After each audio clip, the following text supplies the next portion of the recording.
Mes propres parents et frères et sœurs m'ont exclu en secret d'un voyage en famille. Maintenant, ils sont venus me supplier de l'aide, mais je leur ai réservé une fin qu'ils n'auraient jamais imaginée. Moi, homme de 35 ans, j'ai été en gros le coordinateur personnel des fêtes familiales pendant 15 ans. Sans exagérer, chaque foutue fête, Noël-Pâques, le 14 juillet, la Toussaint. Le 1er mai, tout était chez moi. Je ne parle pas seulement de fournir le lieu. Je parle de tout faire. Les courses, la cuisine, le ménage, la déco, toute la panoplie. Quand j'y repense, c'est fou comment tout a commencé. J'étais au début de la vingtaine, je venais d'avoir mon premier vrai job, j'avais réussi à acheter une petite maison avant que le marché ne devienne fou. Rien d'extraordinaire, juste 3 chambres, un quartier calme, une cuisine ouverte, un jardin assez grand pour un barbecue.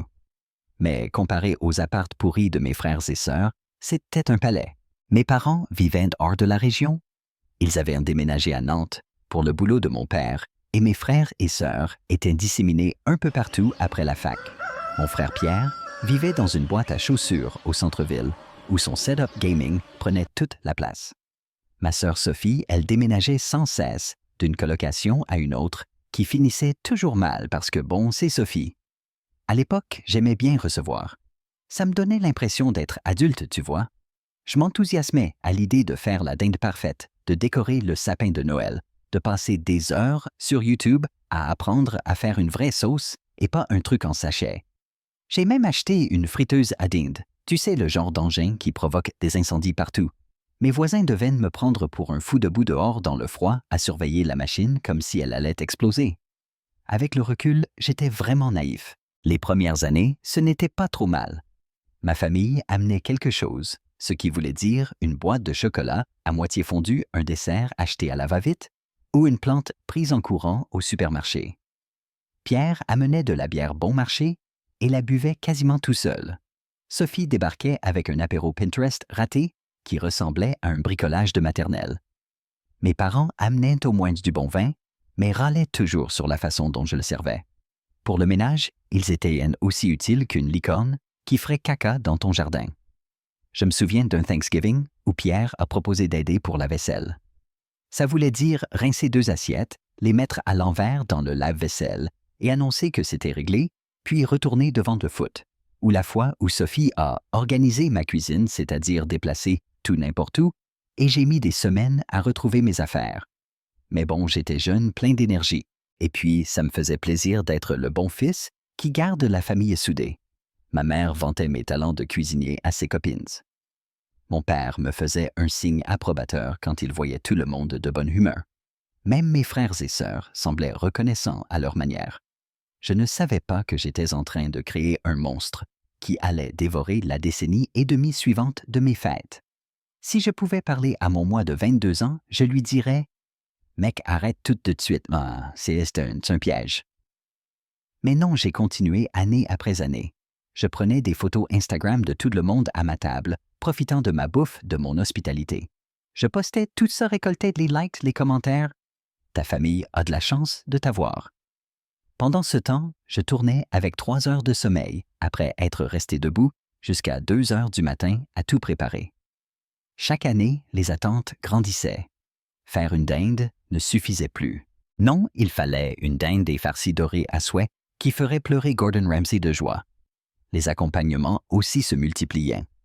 Au début, c'était juste purée et sauce. Puis tout à coup, il fallait 5 légumes différents, 3 sortes de pain et assez de desserts pour ouvrir une pâtisserie. Et malheur si j'essayais de changer quoi que ce soit.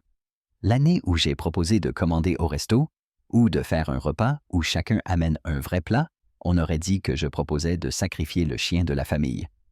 Ma mère est devenue toute silencieuse déçue, mais chérie, tout le monde attend ta dinde de Thanksgiving. Mon père a grogné. C'est la tradition maintenant. Pierre a fait comme si j'annulais Noël et Sophie, a commencé à parler des repas de rêve chez les parents de ses amis. Donc j'ai cédé comme d'habitude, parce que dire non faisait de moi le méchant. Le pire, c'est qu'ils arrivaient pile quand la bouffe était servie pas 1 minute avant, pour aider même pas pour me tenir compagnie. Ils apparaissaient comme par magie au moment où je posais le dernier plat sur la table. Puis ils mangeaient, comme s'ils n'avaient pas vu de nourriture depuis des semaines. Ils râlaient sur la sauce un peu grumeleuse et ensuite s'installaient devant la télé pendant que je nettoyais. Parfois, je lâchais des indices du genre « Hey, ça s'accumule la vaisselle » ou « Un coup de main pour les restes ». Personne n'entendait, ou alors ils répondaient « On aide dans 1 minute », qui n'arrivait jamais. Après quelques années, j'ai même arrêté de demander. Ça allait plus vite de tout faire moi-même que de gérer leurs tentatives maladroites qui me créaient encore plus de boulot. Et c'est comme ça que je suis devenu l'hôte désigné des fêtes. Pas parce que j'étais exceptionnel, même si je cuisinais plutôt bien, mais parce que personne d'autre ne voulait faire l'effort et que j'étais trop gentil pour dire non. Voilà comment ça s'est passé les premières années. Puis ça ne changeait pas dans le bon sens. Les petites contributions disparues. Ma maison devenue QG des fêtes, c'était une règle tacite de l'univers et le travail. Mon Dieu, ça ne faisait que grossir comme un monstre de film de science-fiction. Laisse-moi te présenter la famille, pour que tu vois le niveau. Mon grand frère Pierre se croit chef quand il réussit à faire du popcorn au micro-ondes sans cramer le sachet. Sérieux, une fois, il m'a appelé pour demander comment cuire des pâtes. J'ai répondu, c'est écrit sur le paquet « Fais bouillir de l'eau, mais les pâtes ». Lui, ouais, mais combien d'eau? Ce mec a un diplôme, il a 37 ans, mais il ne sait pas cuire des pâtes sans consultation. Ma sœur Sophie a déjà déclenché toutes ses alarmes incendie dans un rayon de 5 mètres en essayant de faire bouillir de l'eau, sans exagérer. Elle a oublié la bouilloire et est partie sous la douche, le truc a bouilli à sec, s'est mis à fumer. Pompier, tout le package. Son excuse. J'ai été distraite par une notif TikTok. Maintenant, elle vit exclusivement de plats à emporter et de barres protéinées. Quant à mes parents, ce sont des superviseurs, c'est-à-dire qu'ils te disent tout ce que tu fais mal assis sur le canapé. Mon père, les pieds sur la table, pointe du doigt « T'as loupé une miette » pendant que je passe l'aspirateur. Ma mère me suit en cuisine, ce n'est pas comme ça que je fais. Pour eux, chaque étape du repas. Donc tout était sur moi à chaque fois. Je commençais à préparer des jours à l'avance. Mes listes de courses étaient plus longues que des CGU. Je faisais 3 magasins parce qu'il manquait toujours un ingrédient ou que le bon produit n'était pas dispo. Des heures à couper, mélanger, cuire. Ma cuisine ressemblait à un champ de bataille.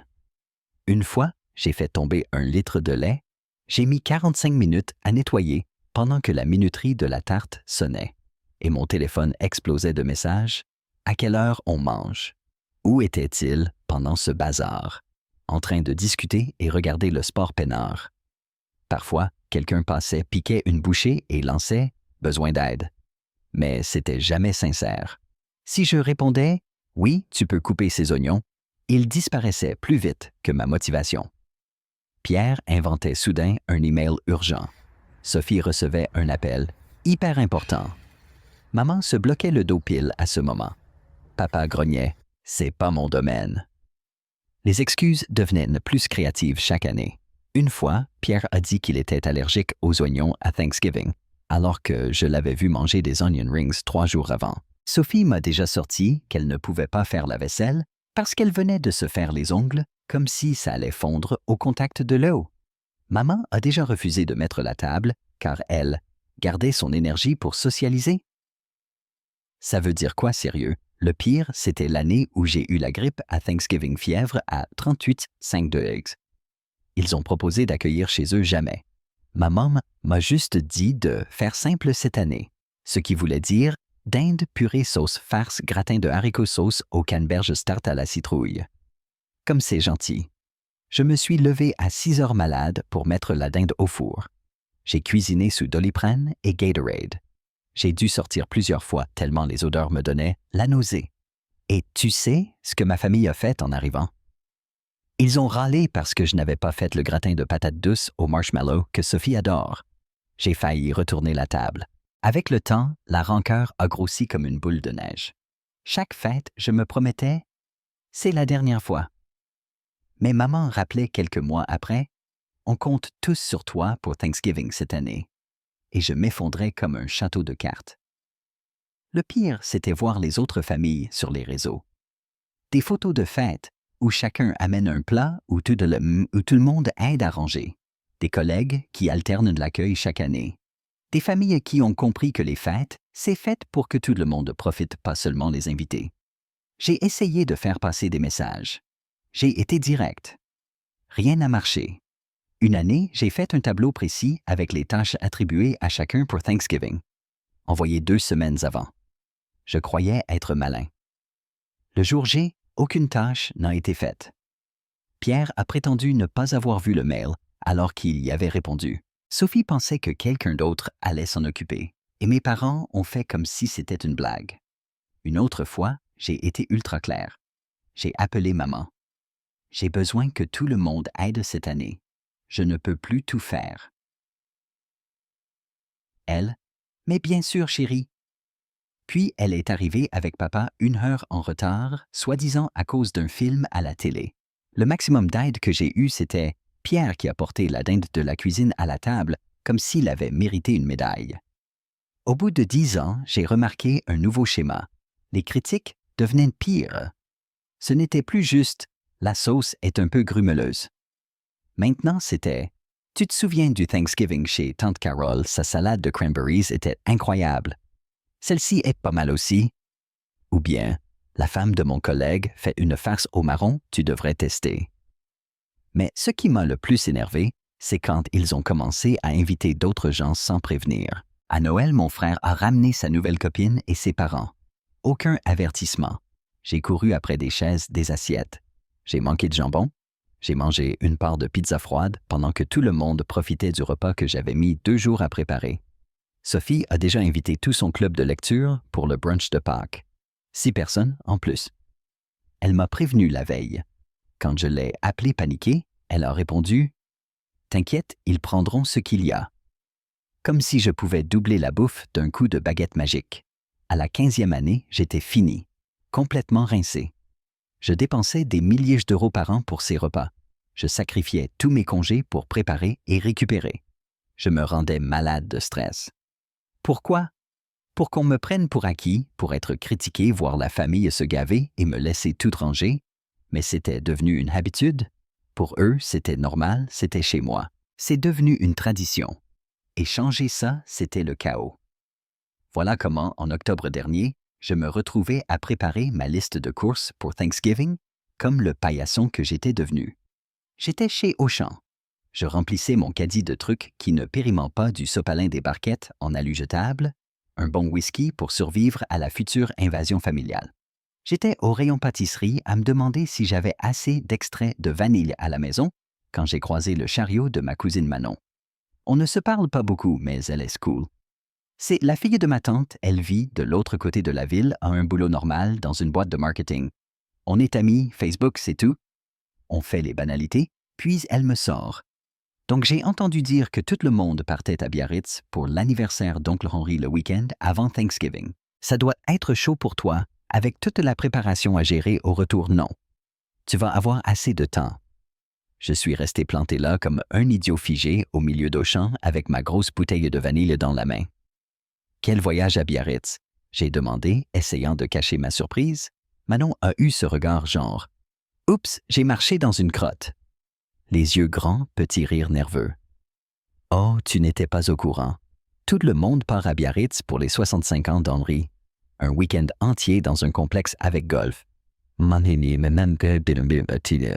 Tes parents, Pierre-Sophie, tout le monde.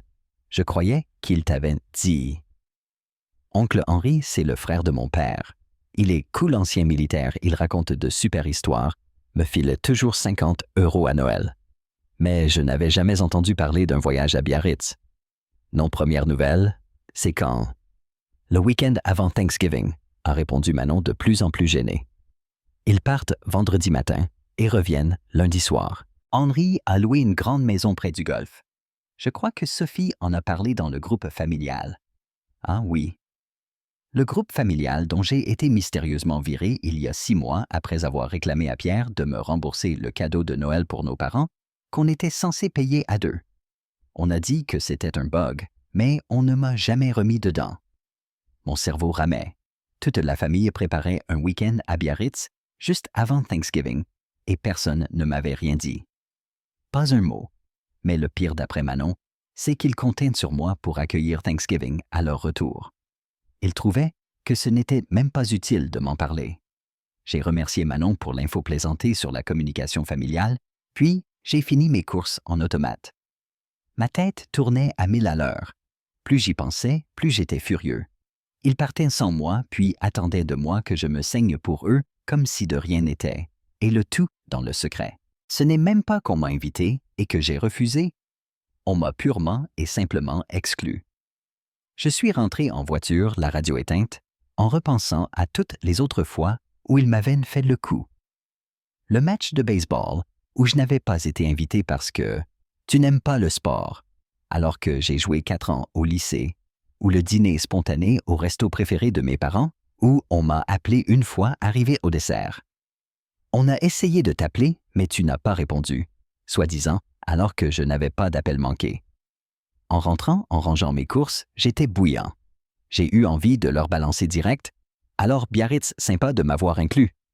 Mais une part de moi plus calculatrice a eu une autre idée.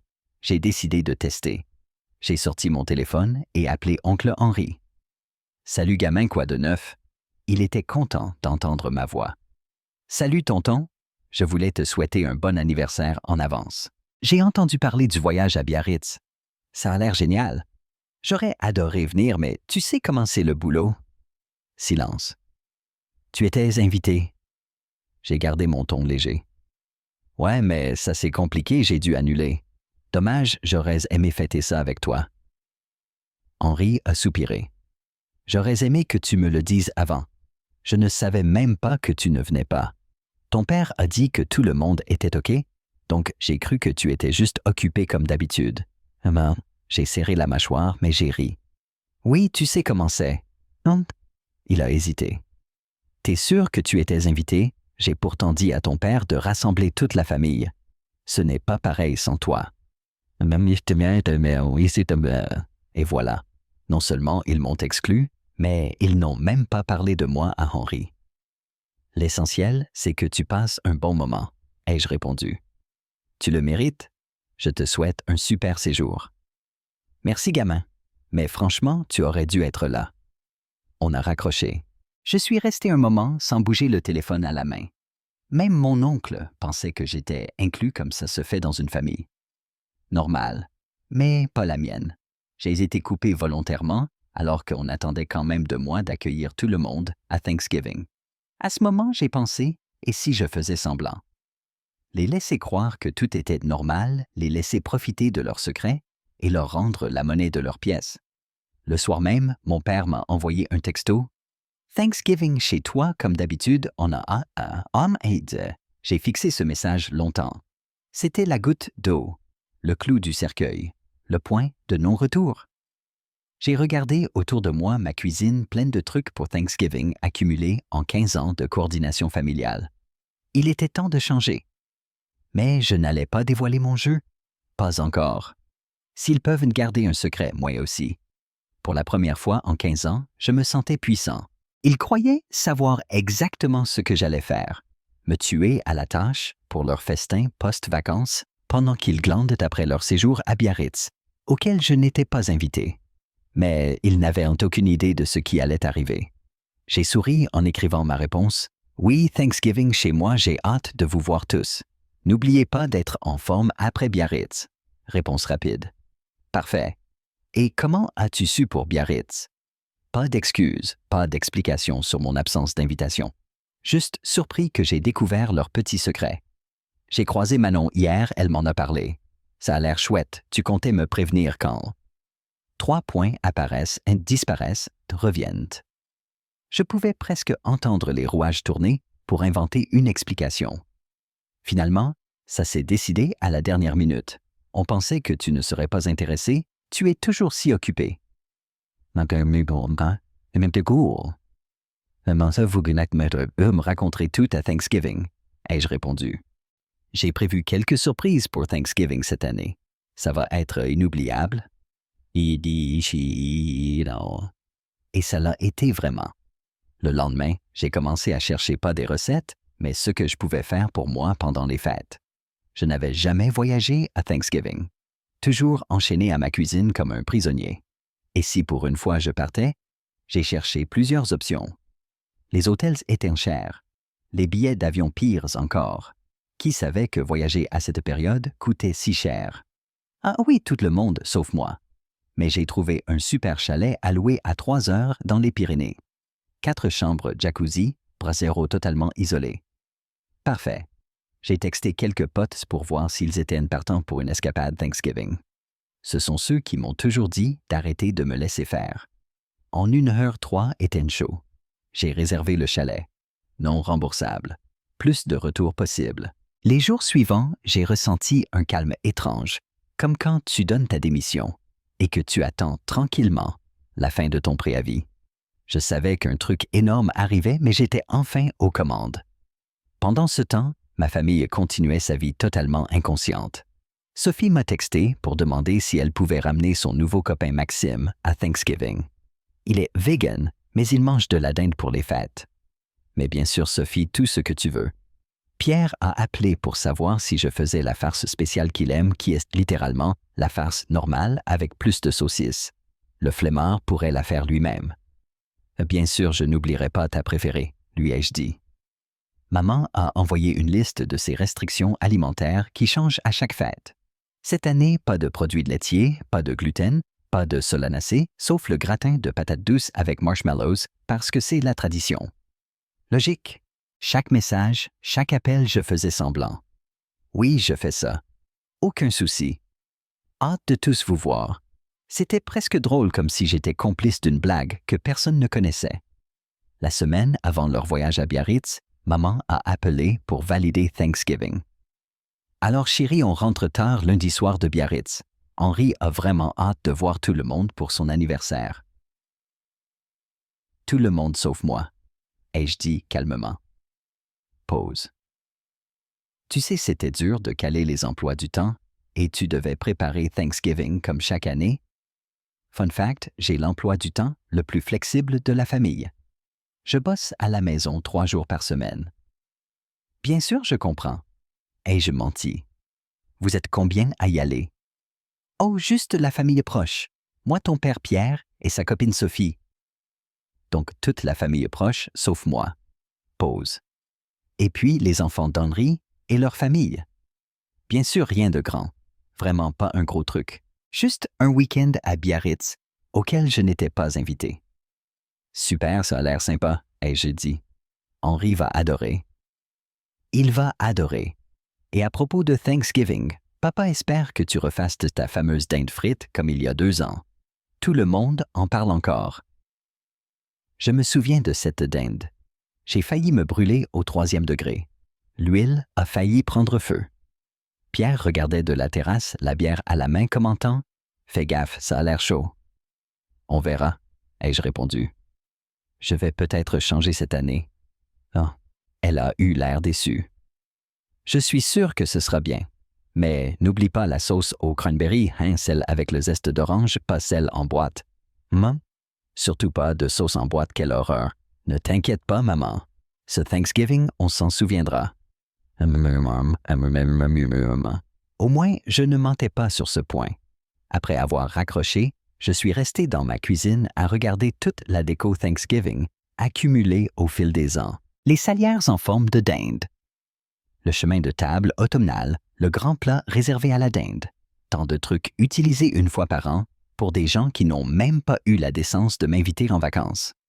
J'ai éclaté de rire. Pas un rire normal, un rire qui ferait appeler les flics par les voisins. C'était tellement absurde. Toutes ces années, tous ces efforts, pourquoi pour une famille qui me voyait comme le larbin des fêtes? Le week-end à Biarritz est arrivé. J'ai vu leurs posts sur les réseaux. Papa et Henri au golf. Maman au bord de la piscine. Sophie en selfie avec des oreilles de Mickey. Pierre au bar avec sa copine. Tout le monde postait sur ce week-end familial génial. Aucun d'eux ne m'a envoyé un message perso. J'existais seulement quand ils avaient besoin de moi pour cuisiner. Ils sont rentrés mardi soir juste avant Thanksgiving. Maman a appelé dès l'atterrissage. On a passé un séjour merveilleux à Biarritz. Le temps était parfait. Ton père a profité de Henri, ils ont joué au golf tous les jours. Sophie a pris un coup de soleil. La copine de Pierre a été malade à cause de fruits de mer, mais sinon, c'était génial. Super, ai-je répondu vautré sur le canapé devant Netflix. C'était comment le complexe? Elle a continué à parler du voyage. J'ai attendu. J'ai attendu qu'elle dise un mot sur mon absence d'invitation. Rien. Elle laisse passer directement à Thanksgiving. Pour jeudi, on arrive vers 15 heures. Ça laisse le temps de regarder la parade, puis le foot. 15 heures, c'est parfait, ai-je dit calmement. Comme ça, j'aurai le temps de tout finir. Après avoir raccroché, j'ai envoyé un texto à mes potes pour confirmer le chalet. Tout était prêt départ jeudi matin. J'avais posé mon vendredi, donc un vrai week-end de 4 jours. 4 jours sans drama familial, sans cuisine pour des ingrats, sans faire semblant que tout va bien. Mercredi soir, j'ai chargé la voiture pour le chalet. J'ai rangé la maison réflexe, sorti les poubelles, mis le chauffage en mode éco. Je n'ai laissé aucun mot, aucune bouffe, pas de table dressée. Rien du tout pour eux. Cette nuit-là, j'ai eu du mal à dormir. Pas par culpabilité, mais d'excitation. J'étais en train de briser la chaîne où je sacrifiais mon bonheur pour des gens incapables de m'inclure aux événements familiaux. En m'endormant, j'imaginais leur tête quand ils comprendraient. La confusion, la panique, la réalisation qu'ils étaient allés trop loin. Ça allait être glorieux. Le matin de Thanksgiving, j'ai pris une douche rapide, mis mes habits les plus confortables pour la route, fait un dernier tour de la maison, rien dans l'évier chauffage, lumières éteintes, sauf celle du porche clin d'œil pour qu'ils voient bien la maison vide, où ils étaient enfermés dehors. À 7h30, j'étais sur la route. Je me suis arrêté dans un petit diner à 20 minutes de chez moi pour le petit-déj. Le resto était désert. Tout le monde chez soi a cuisiné pour Thanksgiving. J'ai commandé le plus gros petit-déj de la carte. La serveuse m'a demandé si je voyageais pour les fêtes. Oui, je vais retrouver des amis. Elle avait l'air surprise, sûrement, parce qu'on ne quitte pas sa famille ce jour-là, mais peu importe. Pour une fois, je faisais ce que je voulais. J'ai pris la route avec le ventre plein et une playlist de folie. 1 heure plus tard, mes potes commençaient à texter pour s'organiser. Tout le monde était de bonne humeur blaguant que ce serait mieux que nos dramas familiaux habituels. J'avais des textos enthousiastes sur le jacuzzi, les sentiers de rando, la télé géante parfaite pour le foot. Pas un seul message pour me demander de cuisiner quoi que ce soit. C'était déjà le meilleur Thanksgiving de ma vie. Vers midi, je suis arrivé au chalet. Encore mieux que sur les photos. Mec, c'est génial, ai-je dit, sentant un poids s'envoler à chaque minute, loin de ma galère habituelle. Le meilleur, c'est que personne ne te demande de cuire une dinde de 10 kilos, a lancé Antoine qui connaît trop bien la situation. À exactement 15 heures, quand ma famille devait arriver chez moi, j'ai éteint mon téléphone. Je ne voulais pas voir la vague de messages furieux et confus tout de suite. Je les imaginais paniqués comme des Sims privés de porte. On a passé l'après-midi devant le foot dans le jacuzzi, à jouer aux cartes, juste à profiter. Pas de drama, juste de bons amis. Vers 20 heures, un peu éméché et parfaitement heureux, j'ai rallumé mon téléphone. J'ai attendu que les notifs pleuvent. 27 appels manqués, 43 textos, 6 messages vocaux. J'ai ressenti un mélange de satisfaction et d'appréhension en lisant tout. La chronologie des messages racontait une belle histoire de confusion qui vire à la colère. En rentrant dimanche soir, la tempête avait éclaté. Ma messagerie était pleine de messages passant de l'inquiétude à la rage. Les premiers venaient de maman vers 15h15. « Chérie, on est devant. Tu es là. Les voitures sont là, mais personne n'ouvre. » Puis papa à 15h30. « Fiston, tu es où tout le monde t'attend? Rappelle-nous. » Sophie à 15h45, déjà agacée. « Sérieusement, t'es où? On poireaute depuis une demi-heure. Mon copain a faim. » À 16h, le ton avait changé. Pierre. « Mec, c'est quoi ce délire? Tout le monde est furax, maman panique. Si c'est une blague, c'est pas drôle. » Maman, encore à 16h30 paniquée. « On s'inquiète? Rappelle-nous vite. Si on n'a pas de nouvelles dans 1 heure, on appelle la police. » Enfin, papa, à 17h15 furieux. « Je ne sais pas quel genre de numéro tu fais, mais c'est inadmissible. Ta mère pleure. Rappelle-nous. » J'ai parcouru les textos, c'était la même montée d'angoisse. Apparemment, ils ont fini dans un resto bondé, ont attendu 2 heures. La famille du copain de Sophie les a invités, mais c'était trop tard. Ils ont mangé chinois dans le petit appart de mes parents. Le dernier message de maman dimanche matin. Ton comportement est inadmissible. On a dû galérer pour trouver à manger. Ton père dit que tu n'es plus le bienvenu à Noël ou à toute autre fête tant que tu n'auras pas présenté tes excuses à tout le monde. Appelle-moi quand tu seras prêt à faire amende honorable. Faire amende honorable. Bien sûr. Je vais me jeter à leurs pieds pour avoir osé ne pas être leur larbin des fêtes. Quelle honte d'espérer un minimum de respect. J'ai balancé un message sur le groupe familial surprise, j'y étais remis maintenant qu'ils avaient besoin de m'engueuler. Wow! C'est sympa d'avoir pensé à moi comme ça. Me libérer d'un voyage en famille pour que je sois dispo à cuisiner et ranger pour vous. Trop gentil. Mais bonne nouvelle, je prends officiellement ma retraite de chef-femme de ménage et organisateur. S'il faut des excuses, on sait tous qui devrait en présenter. Mais ne vous inquiétez pas, je ne retiendrai pas mon souffle. Bonne chance pour les futures fêtes.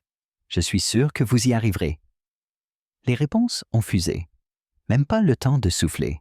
Sophie, on ne t'a pas invité parce que tu es toujours trop occupée à organiser, tu n'as jamais le temps pour autre chose. Ah ouais? Ah oui, logique. J'étais tellement occupée à cuisiner pour eux à chaque fête qu'il fallait bien m'exclure d'un voyage non maman. Je suis déçue. Ce n'est pas comme ça qu'on t'a élevé. Eh bien, maman, moi aussi je suis déçue d'avoir été ton Roomba des fêtes pendant 15 ans. On est quitte, papa. Tant que tu n'auras pas présenté tes excuses à ta mère, ne nous contacte plus. Notez, j'ai contemplé ces messages, longtemps fasciné par leur capacité de gymnastique mentale olympique. Ma famille avait réussi à se convaincre que j'étais le méchant pour ne pas les nourrir avec le sourire alors qu'ils m'avaient exclu d'un voyage. L'audace, c'est presque impressionnant. Là, j'ai compris que ça ne changerait jamais. Ils n'allaient pas se réveiller un matin et dire « Tiens, on l'a peut-être maltraité ». La seule façon de finir ce cycle, c'était d'y mettre un terme moi-même. Alors, j'ai fait ce que j'aurais dû faire depuis longtemps. J'ai quitté le groupe, bloqué leur numéro, versé un verre, et voilà, c'était fini. Fini d'être le bourreau de travail familial. Fini de me plier en quatre pour des gens qui ne lèveraient pas le petit doigt pour moi. Ça fait 6 mois maintenant. Noël zéro stress. Pâques, pas de sourire forcé en lavant la vaisselle tout seul. Mes fêtes sont à moi pour la première fois depuis l'âge adulte. Je décore comme je veux. Je cuisine ce que j'aime. Au final, je déteste la dinde, j'adore le jambon. Et je passe du temps avec des gens qui m'apprécient vraiment. Mes amis sont devenus ma vraie famille. On s'invite à tour de rôle pour de petits repas conviviaux où chacun participe comme des êtres humains normaux. Au final, les fêtes sont censées être agréables, pas des camps de travail non payés. Le mois dernier, oncle Henri m'a appelé. « Salut mon grand, comment tu vas? Il y a une grande réunion de famille prévue cet été. Tu seras là. »« Probablement pas, » ai-je répondu. « Je peux pas t'en vouloir après ce qu'ils ont fait. » Il m'a dit à ma grande surprise. « Je sais exactement ce qui s'est passé. »« Tu sais? »« Oui. » Manon m'a tout raconté. Comment ils ne t'ont pas invité à Biarritz, puis ont attendu que tu accueilles Thanksgiving, comme si de rien n'était. Puis ont feint la surprise que tu ne les attendais pas avec une dinde. J'ai ri. Mais au moins quelqu'un connaît la vérité. Oh, je l'ai, t'inquiète. Et j'ai dit à ton père qu'il était égoïste. Leur excuse, on pensait que tu ne serais pas intéressé, c'est du pipeau. On n'exclut pas un enfant d'un voyage, puis on attend de lui qu'il soit le chef cuistot 3 jours après. Même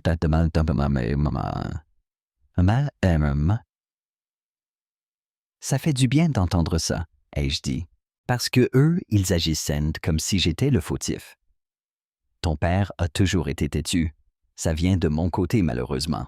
Mais je suis avec toi sur ce coup. Ce qu'ils ont fait, c'est juste mal point barre. M'abonner? Ça m'a fait du bien de savoir qu'au moins un membre de la famille comprenait. Dommage que ce ne soit pas ceux qui me doivent des excuses. Parfois, je me demande si je n'ai pas trop exagéré. Après tout, c'est ma famille. Non, mais ma copine, oui. J'ai rencontré quelqu'un de génial dans tout ce bazar. Alice pense que j'ai bien fait. Elle dit que j'aurais dû m'affirmer depuis des années. Mes amis sont d'accord. Ils ont vu à quel point j'étais tendu chaque saison, à quel point ma famille ne me remerciait jamais. Donc pour moi, la balle est dans leur camp. S'ils finissent par sortir la tête du sable et présentent de vraies excuses, on pourra peut-être reconstruire quelque chose. En attendant, je profite de mes fêtes sans stress, je mange ce que j'aime et je ne lèverai plus jamais le petit doigt pour des gens qui ne freinent pas la même chose pour moi. Et tu sais quoi la meilleure décision de ma vie?